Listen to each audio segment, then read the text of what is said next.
MLC కవిత విడుదల, supreme court సంచలన తీర్పు. ఈ విషయాన్ని తెలుసుకునే ముందు వీడియో మీరు కంప్లీట్‌గా చూడండి. అప్పుడే మీకు కంప్లీట్ ఇన్ఫర్మేషన్ ఏంటో అర్థమవుతుంది. అదేవిధంగా చాలామంది వీడియో చూస్తున్నారు గానీ సబ్స్క్రైబ్ చేసుకోవడం మాత్రం మర్చిపోతున్నారు. దయచేసి సబ్స్క్రైబ్ చేసుకోండి. సబ్స్క్రైబ్ చేసుకోవడం వల్ల నేను చేసే ప్రతి ఒక్క అప్డేట్ మీరు ముందుగానే పొందగలుగుతారు.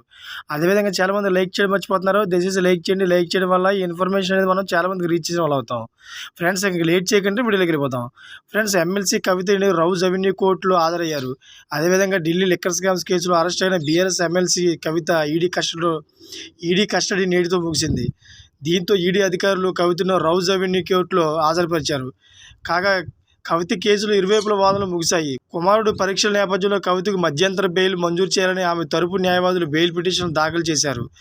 ఏప్రిల్ 16వ తేదీ వరకు పరీక్షలు ఉన్న నేపథ్యంలో కవిత తరపు న్యాయవాది మధ్యంతర బెయిల్ కోరారు.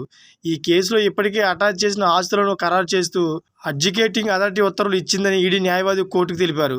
అదేవిధంగా పీఎంఎల్ఏ సెక్షన్ 19 ప్రకారం నమోదు చేసిన స్టేట్మెంట్ని తమకు కూడా ఇవ్వాలని కవిత తరపు న్యాయవాది కోరారు. ఒక అప్లికేషన్ దాఖలు చేయాలని సిబిఐ ప్రత్యేక కోర్టు న్యాయమూర్తి కావేరి బవేజా తెలిపారు. సెక్షన్ 19(2) ప్రకారం నమోదు చేసిన స్టేట్మెంట్స్ అన్ని రిజర్వ్ చేయాలని కవిత తరపు సీనియర్ న్యాయవాది విక్రమ్ చౌదరి కోరారు. అదేవిధంగా రెగ్యులర్ బెయిల్ పిటిషన్ దాఖలు చేశామని, ఈ విషయంలో సుప్రీంకోర్టు ఉత్తర్వులు కూడా ఉన్నాయని విక్రమ్ చౌదరి తెలిపారు. ఇరుపక్షాల వాదనలు అయితే ముగిశాయి. మరి కాసేపట్లో న్యాయమూర్తి తీర్పు ఇవ్వనున్నారు.